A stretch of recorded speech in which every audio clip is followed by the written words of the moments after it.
Tá aqui o Pavanato, o vereador Pavanato, tá aqui com a gente. O que foi? O que você tá? Não, eu lembrei de um termo. O que você lembra? E, inclusive, se eu já posso fazer a pergunta, porque assim, muitas pessoas estão usando esse termo, o Pavanato, da direita e volanda, que vai pro lugar apanhar.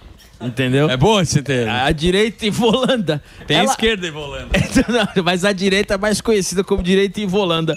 O que você acha disso? Assim, esse material de sempre a direita ir lá, como você vai provar o ponto ali, que vê que os caras não querem debater, isso acaba convertendo ou não? Porque continua da mesma forma. Tem além das visualizações, lógico que isso dá visualização, isso também é importante, mas você acha que isso funciona como o esquerdista vê, pô, não é bem assim que tem que ser? Você acha que funciona? Bom, eu acho que quando você vai para propor um debate, tanto em universidade quanto em manifestações, etc., seu objetivo principal não é convencer a pessoa que você está debatendo, mas é mostrar para o público as incoerências do pensamento deles. Todas as vezes que eu fui para esse tipo de debate, eu tentei debater. Aliás, é até melhor quando você consegue argumentar alguma coisa e pegar alguma falha de raciocínio do seu adversário. O que acontece é que, diferentemente de como é nos Estados Unidos, então você tem lá nos Estados Unidos a cultura do debate dentro das universidades. Então o camarada, ele monta, até o Charlie Kirk, ele fazia exatamente isso, uma estrutura oficial lá dentro da universidade, bem organizada, etc. E os alunos vinham pro debate. Eu tentei fazer isso aqui, algumas vezes. Em todas as vezes eu fui agredido, quebraram meus equipamentos e a faculdade não fez nada. Nenhum aluno foi responsabilizado por ter me agredido, ninguém foi expulso da faculdade, nenhum boletim de ocorrência andou contra esses alunos. Agora, mais recentemente, depois do falecimento do Charlie Kirk, eu cheguei a receber ameaça de morte de aluno da USP, por exemplo, a ameaça de morte de professor do Instituto Federal do Rio Grande do Sul, e nada aconteceu com ninguém. Então, no Brasil, às vezes a gente olha para os Estados Unidos, o que aconteceu lá, a fatalidade, a gente fala, nossa, muito triste o que aconteceu lá. Mas isso aconteceu lá, porém, eles têm uma cultura onde você pode debater na faculdade. No Brasil é pior. Você nem mesmo consegue debater. Você nem mesmo consegue levar as suas ideias. Charlie Kirk, ele é um dos nos Estados Unidos que propõe esse tipo de debate dentro das universidades. No Brasil, quantos conseguem? Eu tentei fazer várias vezes. Todas as vezes eu fui agredido. Todas as vezes mas depende do grêmio acadêmico. Como é que chama hoje em dia? DCE. Minha época era o Grêmio. Porque é o seguinte, o que você tem que entender é que o vagabundo, quando ele entra na universidade pública, ele jamais sai. Eu tenho amigos, eu sou um cara que eu tenho muitos amigos na esquerda. Eu tenho um amigo de 62 anos que é aluno da USP, mora no prédio. É verdade. Eu não tô falando pra você. Joga sinuca, Carnafacu. Joga sinuca. Não é, tem muita gente de direita na universidade, mas eles não ocupam espaço. Eles estão lá para aprender, para depois sair de lá. Eles estão preocupados com o ensino. Esses caras, eles vão lá e vão ocupando. Então, quando você entra numa universidade, por isso que tem os cartazes, tudo para a esquerda. É isso aí. Total. Então você está entrando num lugar que não é bem-vindo, né? Por isso que os caras dão porrada. Sabe qual a matéria aqui? Mas deveria ser, né? Isso é uma questão da faculdade. A faculdade não deveria permitir. Mas aí você tira o trampo deles, pô. Você entendeu? Exatamente. O cara tá 15 anos fazendo pedagogia, pô. Claro, porra. Tá gostoso. Tem um amigo. Inclusive os alunos que eu encontrei nas minhas primeiras idas pra USP há 5 anos atrás, eu continuo encontrando. Eles não terminaram a faculdade. Sim. E não é brincadeira, eles aparecem. Você pegar o vídeo lá de trás e assistir de novo, o vídeo continua aparecendo nas mesmas pessoas. Eu tô falando, eu tenho um amigo de 62 que tá lá até hoje. E mora no prédio. Os prédios tão feios. Precisa reformar aqui. Mas você sabe que a mídia noticiou essas minhas idas na faculdade. E sabe o que eles disseram? Que eu ataquei os alunos da USP. Que eu fui lá pra atacar e... Então eu sou o errado. Então você vai para um ambiente onde supostamente era para ter debate, só tem uma corrente de pensamento, você propõe um debate democrático, senta quem quer para debater com você, e depois na imprensa o que é noticiado é que você foi lá para atacar os alunos. Você tá errado. Não é quem pegou barra de ferro para bater em quem pensa diferente que tá errado, não. É você. E assim, também eu acho que existe também às vezes muito conteúdo na internet que precisa de profundidade. Então não adianta só você ir pra briga, pra querer viralizar e não demonstrar conteúdo.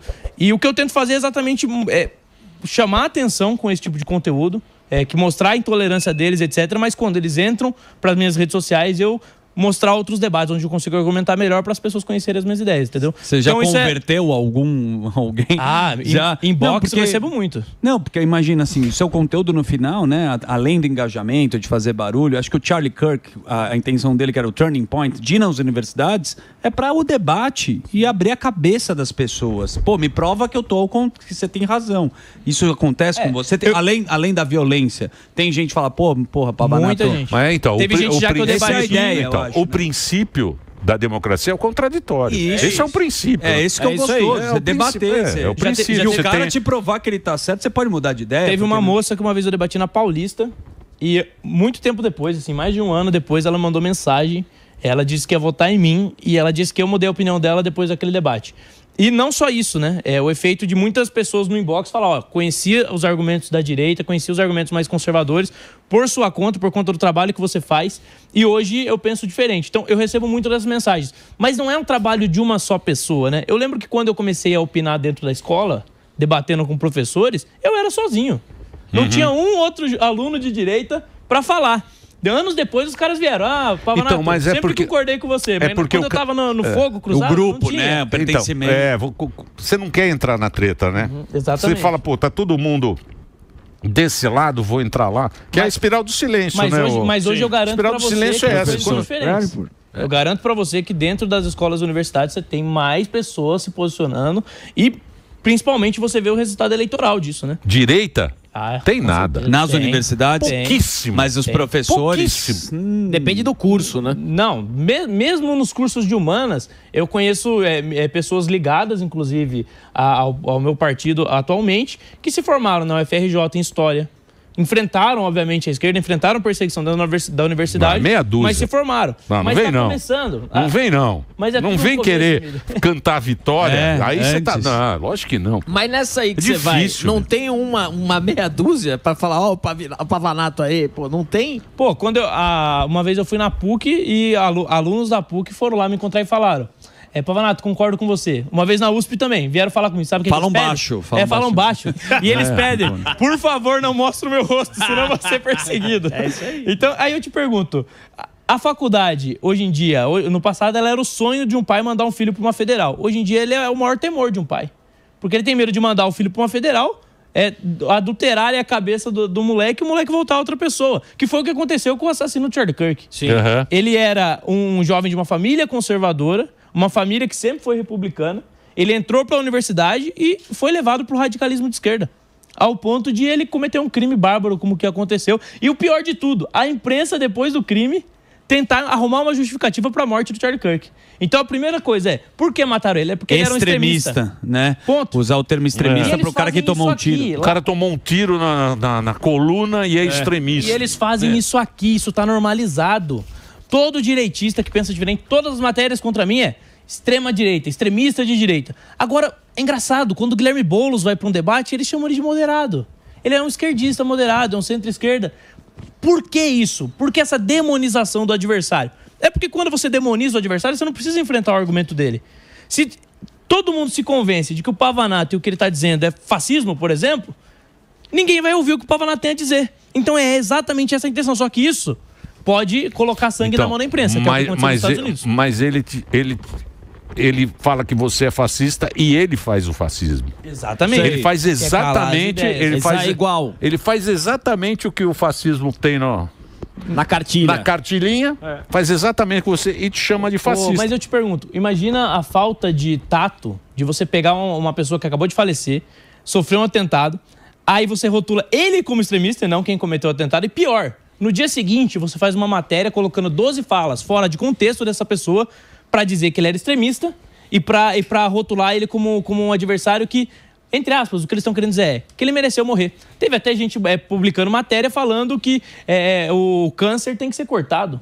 Que isso? Na raiz. Teve matéria publicada em jornal grande tem que aí do tirar país. a fala. Tem que tirar a fala, tem que tirar o microfone. Tirar o microfone. Tem que cortar o microfone. É. Então, a imprensa tradicional, ela é cúmplice dessa perseguição.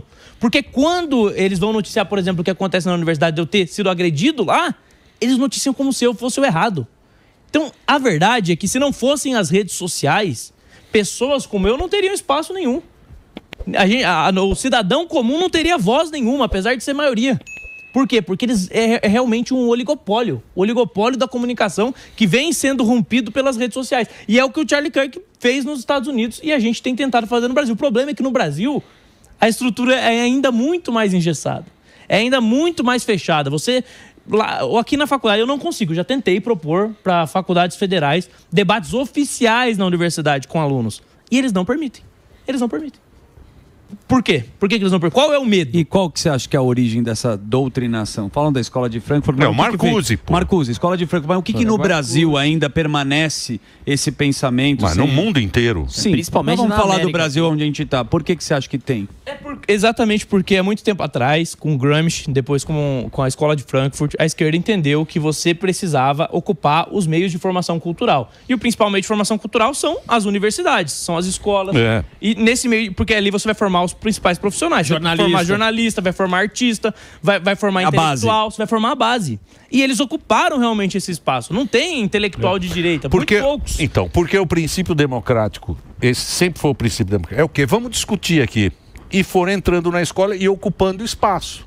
Perfeito. Só que eles não admitem a discussão, é o que ele está falando. Sim. Precisa calar, né? Precisa deixar em silêncio. Isso aí. Pra que eu vou debater com um extremista? Eu não vou debater com você porque você é extremista. Então inverteu o negócio. Porque toda direita ele gosta de discutir. Né? E aceita, que é o princípio cristão. Certo. Os caras não têm essa coisa, tudo comum, não tem papo. Meu amor, não tem meu amor. E aí vem o papo do opressor, do oprimido, lógico, né? É só você ver quando o George Floyd morreu nos Estados Unidos, o tipo de manifestação que você teve, e quando o Charlie Kirk morreu, que tipo de manifestação aconteceu. A manifestação na morte de George Floyd foi quebra-quebra, incêndio, depredação de patrimônio público, depredação de patrimônio privado.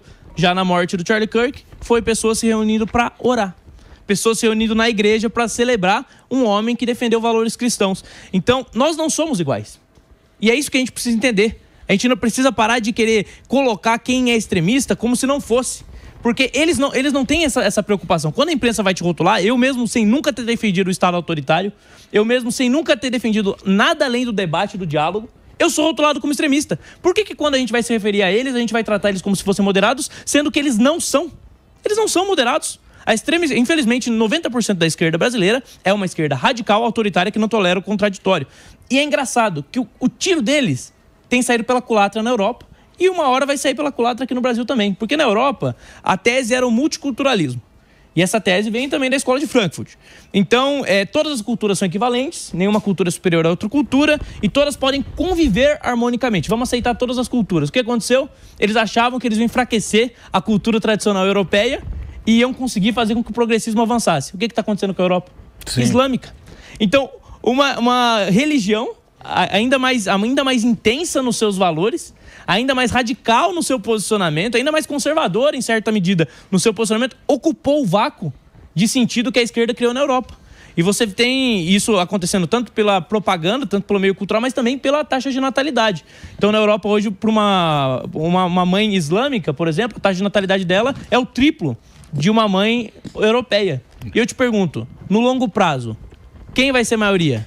No longo prazo, quem vai ditar as políticas da Europa? E vou falar para você, dentro de um país islâmico, esquerdista não tem espaço, não. Então, mas você vê, Pavanato, o que tem que acabar é o extremismo, né?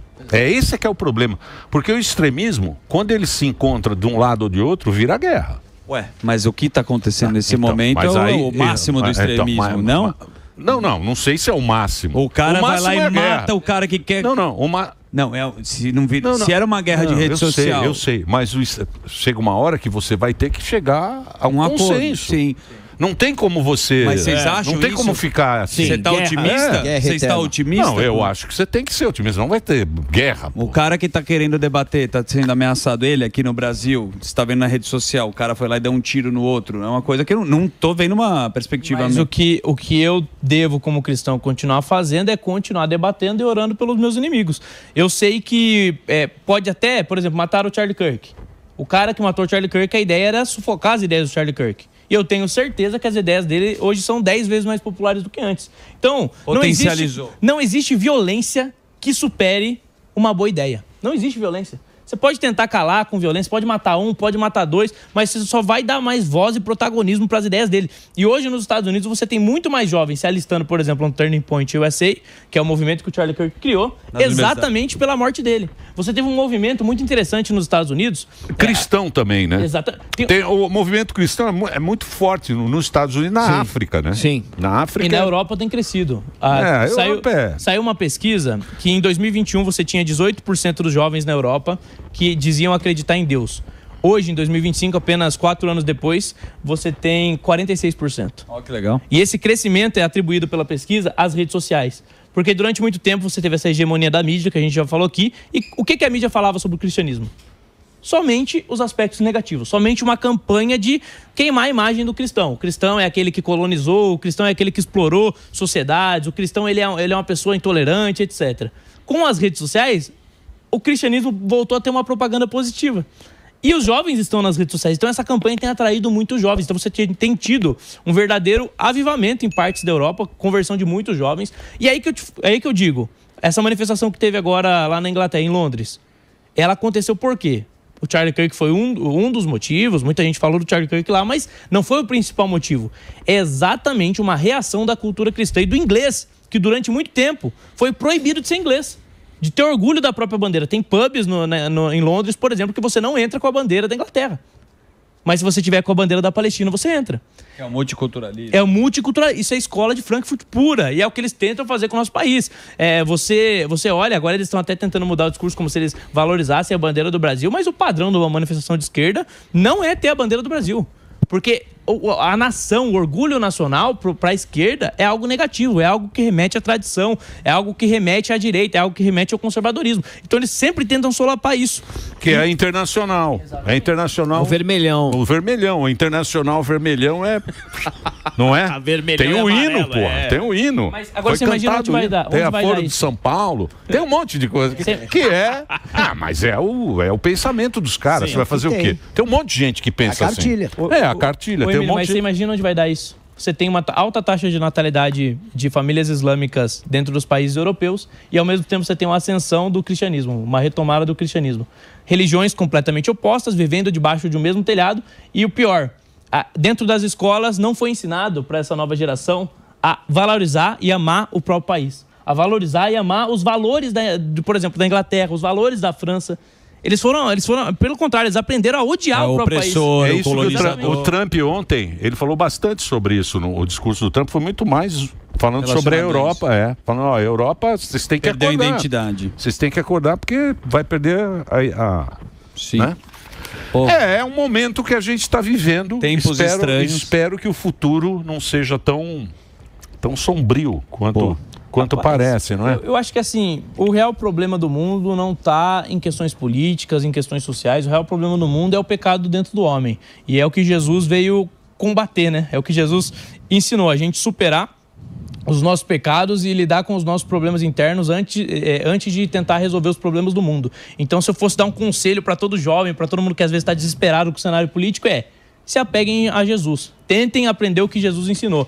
Porque eu tenho certeza que uma mudança é muito mais profunda e significativa quando uma sociedade se converte a Jesus Cristo do que simplesmente com projetos de leis ou manifestações políticas. E é o grande legado que eu acho que é do Charlie Kirk também. Muitas pessoas indo aos domingos na igreja para dizer exatamente o seguinte: já que Charlie Kirk não pode ir, eu vou voltar a ir para a igreja hoje. Mas a mudança precisa acontecer mais como? Porque, por exemplo, você coloca sua integridade física, agora a pergunta muito inteligente. Ele apareceu, Emílio. Grande confusão. Ele você apareceu. Coloca sua integridade física em risco quando você faz aqueles vídeos. A galera que te segue já sabe o lixo que é. E quem não te segue não tá nem aí porque você tá mostrando e não vai mudar a sua a opinião que eles têm. Então, como você chegar nessa resposta que você falou que é necessário esse tipo de mudança, como chegar na cabeça do jovem que essa é uma mudança necessária? Bom, primeiro que todas as vezes que eu tenho esse tipo de vídeo, existe o cara de esquerda que não gosta de mim, existe o cara de direita que já concorda comigo, mas existe um público neutro que tá ali no meio, que não liga muito pra política. e que às vezes é capturado por esse vídeo. É fiel da balança. Exatamente. Não por conta do conteúdo. Ele não é capturado pelo conteúdo em si, mas por conta da treta, por conta de ter um debate. Chamou atenção. De ter uma treta, chamou a atenção dessa pessoa. Ele vai entrar na minha rede social. O afegão médio. O afegão médio. Entrou na minha rede 30 social. milhões que não foram votar. Pouco tempo depois que ele me seguiu, o Instagram vai entender, olha, ele gostou do conteúdo desse cara, vou entregar mais conteúdo pra ele. Aí ele vai pegar eu falando de Jesus. Ele vai pegar eu argumentando sobre economia, mostrando o fracasso das economias de esquerda. E isso vai mudando a sociedade. Não tem como achar que a rede social não faz essa mudança, porque ela faz. Há pouco tempo atrás seria impossível você ter o candidato mais votado de São Paulo sendo um cara conservador. São Paulo é uma capital tradicionalmente mais à esquerda. Não, E essa mal. ferramenta. Mas São Paulo mas olha quantos vota votos ele mal. É. Foi São pela Paulo não ferramenta é que tem conservador e progressista. São Paulo vota mal. Opa, é uma característica. Às vezes Você tá brincando. tentam culpar o Nordeste e o Norte pela votação ruim, Não, mas aqui, em termos o de números Nordeste e o absolutos, Norte Pois é. vota muito bem. É. Agora, você deu a notícia aqui da PEC da blindagem, tem muita gente a favor, muito contra. A gente está numa divisão do nosso país, eu não sei qual que é a sua opinião, eu gostaria muito que você clareasse para a nossa audiência esse momento. Bom, eu acho que é o seguinte, durante muito tempo as pessoas vêm falando agora com o discurso da esquerda sobre a PEC da blindagem é o seguinte, você não vai mais prender político corrupto. Só que eu não sei em que mundo um cara de esquerda vive que ele acha que tem político corrupto sendo preso. Porque não é isso que a gente tem visto nos últimos anos. O que a gente tem visto é político sendo perseguido pela opinião, sendo perseguidos por discordar muitas vezes do Supremo Tribunal Federal, discordar do Poder Judiciário, e as pessoas são perseguidas e presas, mas por corrupção mesmo, a gente não vê ninguém sendo preso. Então, você teve até a manifestação deles, que na verdade não foi uma manifestação, foi um show, né? Então você coloca... Showmício. Exatamente. Eu sou da época do showmício. Os caras tão bravos que Doutor Paulo Maluf. É verdade. Verdade. Vamos fazer um showmício em Santo Amaro. Então, como eles não colocam ninguém na rua, precisa colocar gente pra fazer show de graça pra poder atrair público. E daí é mais engraçado que é a verdadeira manifestação da hipocrisia, né? Porque eles em nenhum momento se indignaram com, por exemplo, o rombo do INSS. Em nenhum momento essa galera Não se tava indignou. na pauta. Não querem investigação pro INSS nem nada, mas eles são contra a PEC da blindagem, a suposta PEC da blindagem. Eles, em nenhum momento, essa esquerda foi contra, por exemplo, a anistia no tempo do regime militar. Pelo contrário, defenderam a anistia. Inclusive, vários políticos de esquerda hoje em dia foram anistiados no passado. E agora, eles se manifestam contra a anistia para quem foi julgado injustamente. Então, você tem dois pesos e duas medidas. Você tem a manifestação da hipocrisia. O que eu acho é o seguinte, nós precisamos, de alguma forma, recuperar o protagonismo do Congresso Nacional. Não dá mais para o Congresso Nacional ser refém do Poder Judiciário, porque senão acabou por completo a independência dos poderes. A Constituição, ela coloca 3 critérios para os poderes. Eles têm que ser harmônicos, independentes e equivalentes. Faz quanto tempo que o nosso Congresso Nacional não é equivalente? Então, mas tem que colocar político lá que não tem um rabo preso. Porque o Mas Congresso... o que é o rabo preso? O Congresso, ele age assim porque o cara tem BO lá dentro. Sim, o cara tem... Tá abre tudo a guardado. pasta, Mas Tá tudo qual é o guardado. BO? Opa, vai mexer aqui, vou buscar isso aqui. Mas qual é o Não BO? tô- Porque no passado o BO era o cara ser corrupto. Hoje em dia, BO você dá a sua opinião. Hoje em dia, o processo que corre pro Supremo Tribunal Federal não é de corrupção. É o processo de crime de opinião que não está na Constituição. Mas tem Então, como mudar? Tem como mudar essa PEC? Eles vão colocar isso? Não. Sim, não, eu não Tem sei uma- se tem eu um não projeto. sei. Eu não Não, sou. mecanismo Eu tem. não sei se a PEC é o melhor Mecanismo tem. caminho. É isso, né? Então. Só para deixar claro, eu não sei se a PEC é o melhor caminho para recuperar o protagonismo do Congresso. Só acho que é muita hipocrisia da esquerda criticar essa PEC, quando em nenhum momento eles foram contra a corrupção, pelo contrário, elegeram um corrupto, quando em nenhum momento eles se manifestaram contra os desvios do INSS. Então, é muito claro que é muito mais um jogo de narrativa, um jogo de tentar arrastar a população, a opinião popular, do que uma opinião sincera de fato. Então, mas tudo isso aí é visando o voto. E eu acho que hoje em dia tem coisa muito mais importante para resolver, como o INSS, o roubo aí, parece que isso aí é assustador. Como esse negócio aí, esse narco-estado que tá virando aqui, esse PCC aí. Tudo. Facções. Isso é que é o que a gente tem de urgência. É isso que os caras deviam olhar também, né? Porque só fica olhando votação. Exatamente. Só tá olhando 2026. Como se tudo tivesse maravilhoso. Resolvido. Quando teve a CPI da pandemia, você via notícia o tempo todo na imprensa. Sim. Agora você tem a CPI do INSS. Você tá vendo a notícia? Aqui a gente a gente tá dando aqui. Vocês Só nós. vocês são a exceção. A gente tá a dando imprensa aqui. tradicional, infelizmente, ela não dá voz, ela não mostra o que está acontecendo. Então não dá para você acreditar que a manifestação deles é sinceramente contra a corrupção, sendo quando o principal líder deles é um corrupto. Quando durante toda a vida eles viveram de sustentar que aqueles que tinham sido condenados pela Lava Jato, aqueles que tinham sido condenados e envolvidos no mensalão, eles sustentavam que eles não eram corruptos. E nunca defenderam a punição para essa galera. Não dá para acreditar que quem há pouco tempo atrás estava livrando a cara de André Janones, essa pessoa agora, do nada, passou a ser contra a corrupção. Passou a ser a favor da democracia, a ser a favor da liberdade. Não é verdade, pô. É a política. Não é verdade. É a política. Ô, Pavanato, sempre é bom o papo com você. Eu vou passar o Instagram do Lucas Pava. Você tem que voltar mais aqui, pô. Você tá sumindo. Tá animado hoje, pô. Ele tá, Só vocês convidarem aí que eu apareço. Inclusive, posso dar uma pré-notícia? Vai eu vou lançar um curso em breve. Então, se você segue o meu perfil, fica de olho nos stories, que daí a gente vai divulgar o curso pra você. Eu vejo que muito jovem quer participar de debate, mas às vezes falta conhecimento fundamental. Burraldo, né? Exatamente. Tem muito burraldo. Entender o que é ser de direita. Então, segue burraldo não procura, hein? O Exatamente. Você vai ensinar o burraldo? Tem muito burraldo, né? Então, se você quer argumento para poder debater com a esquerda, você quer entender o que você defende de fato, segue meu perfil que em breve vai ser um curso. Eu vou passar o Instagram agora do Lucas. Essa simpatia que tá conversando com a gente. Vereador mais votado do Brasil. Esse é bom. @Lucas Pavanato. Não é Pavinato. Pavinato eu preciso. Não é o Pavinato. Esse também. Não é o Pavinato. Pavinato é o nosso amigo que agora tá à noite. Ele tá à noite agora. Eu tenho assistido ele. Um abraço, Pavinato. Esse aqui é Pavanato. Os caras acham que você é filho. Eles acham que o Pavivi e o Pavavá. É o Pavivi. Esse é o Pavavá. @Lucas Pavanato nas redes sociais para você seguir. E logo ele vai estar fazendo um curso. E Emílio, avante palestra. Hoje é dia. Hoje é dia. Boa. Olha o Reginaldo aí. Vamos pro break. Vai lá, Reginaldinho. Ó. Vai lá.